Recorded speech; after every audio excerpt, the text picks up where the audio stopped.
जय हिंद साथियों। आज हम पढ़ने वाले हैं घातांक। घातांक क्या होता है? तो देखो, जैसे मान लो संख्या ए हो, ए को हम गुणा कर देते हैं ए से, फिर ए से, फिर ए से, ऐसे करके लगभग n बार कर लेते हैं। कितनी बार गुणा करते हैं? n बार। अब यदि ए को बार बार ए से ही गुणा किए हैं, n बार गुणा किए हैं, तो हम इसे लिख सकते हैं कि a की घात n। देखो, जितनी बार गुणा करेंगे वो बन जाएगा घात या घातांक, जिसको गुणा करेंगे वो आधार, नीचे वाले को कहते हैं आधार। जिसका गुणा होता है, जैसे यहाँ पे a का गुणा हो रहा है ना, तो a हो गया आधार, और n बार गुणा हुआ है तो n हो गया घात, घात या घातांक। एकदम आसान है। जिस संख्या को गुणा कर रहे हैं, जैसे आप 2 को गुणा कर रहे हैं बार बार, हम 2 को गुणा करते हैं मान लो 5 बार। 2 को हमने कितनी बार गुणा किया? 5 बार। जैसे 2 लिख लो और 2 की खोपड़ी पे एकदम चढ़ा दो, ऐसे 5। ये हो गया 2 की घात 5। ये 5 जो है वो घातांक है, 2 है आधार। 2 को गुणा किया है तो 2 बन गया आधार, और कितनी बार किया है? तो 5 बार, तो 5 बन गया घात। तो 2 की खोपड़िया पे 5 चढ़ा दिया, इसे कहते हैं घात। मतलब किसी संख्या पर, किसी संख्या की खोपड़िया पे कोई संख्या चढ़ जाए तो उसे क्या कहते हैं? घातांक या घात कहते हैं। जैसे यहाँ पे 2 के ऊपर हमने 5 रख लिया, क्योंकि 2 को 5 बार गुणा किया था। तो वही लिखा हुआ है कि जब किसी संख्या को उसी संख्या से एक से अधिक बार गुणा किया जाता है, तो जितनी बार गुणा किया जाता है उसे उस संख्या का घातांक या घात कहा जाता है। जैसे हम 5 को 3 बार गुणा करें, यदि 5 को 3 बार गुणा करें तो इसको लिख सकते हैं 5 की घात 3, या हम 3 को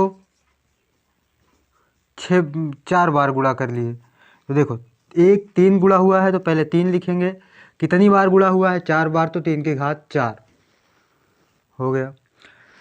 तो ये घात और घातांक है। जब किसी संख्या को उसी संख्या से एक से अधिक बार गुणा किया जाता है, तो जितनी बार गुणा किया जाता है उसे उस संख्या का घात या घातांक कहा जाता है, और वह संख्या स्वयं आधार कहलाती है। जैसे यहाँ पे हमने एक बार बार गुणा किया तो ए हो गया आधार, n बार गुणा किया देखिए घात n हो गया घात या घातांक। अब इसके कुछ नियम होते हैं इनमें, संख्याओं के, घात और घातांक के। जैसे इनका गुणा भाग जो होता है वो थोड़ा कठिन होता है, तो उन्हें आसान बनाया जाता है उन नियमों से। जैसे हमें किसी संख्या का गुणा करना हो,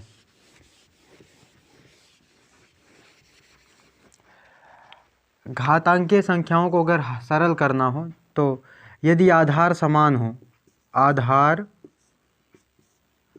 समान हो,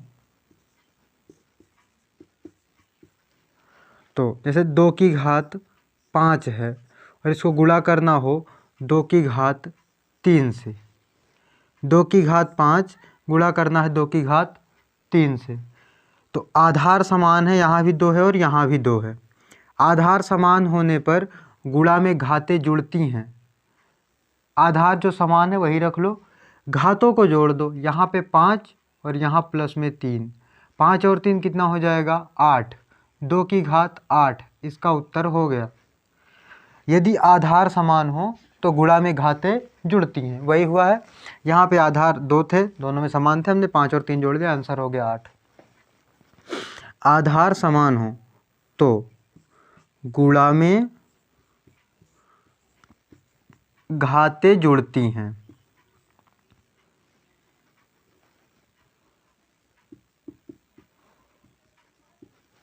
इतना ध्यान रखना है बस।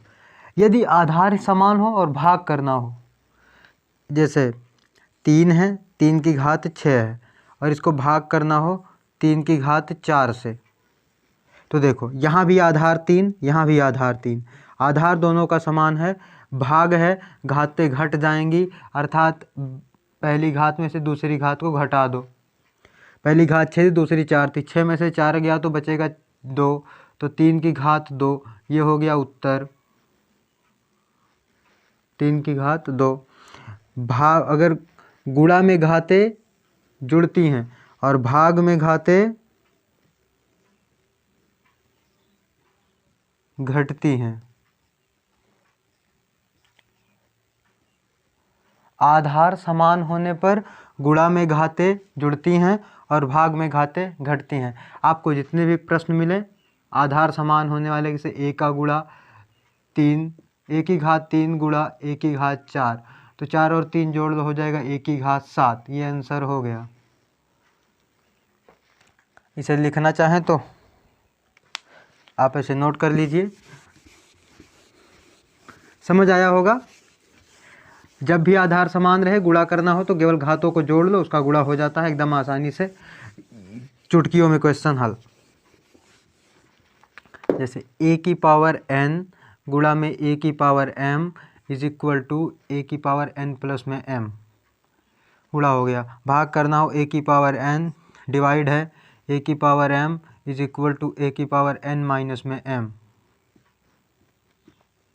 ये आंसर हो गया। ये आधार समान होने पर। यदि घातें समान हो, मान लो घातें ही समान हो, आधार अलग अलग हो,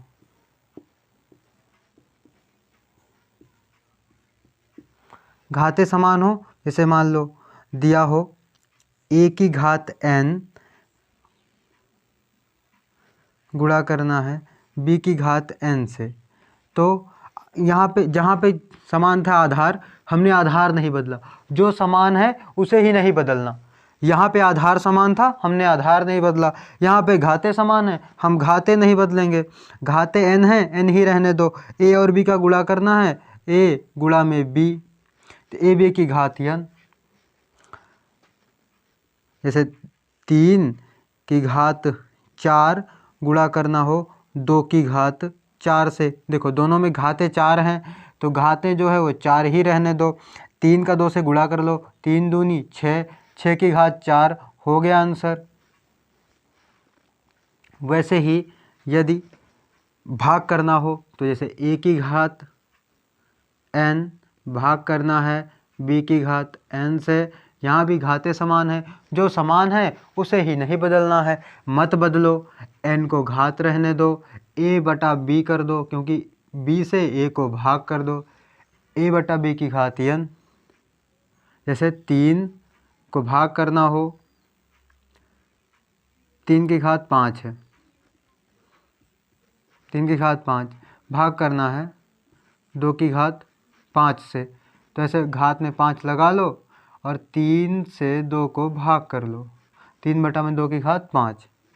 जैसे एक क्वेश्चन ऐसे 8 की घात 4 भाग करना हो 2 की घात 4 से, तो घात 4 रहने दो, क्योंकि घातें समान है, घातों जो समान उसे बदलना ही नहीं है।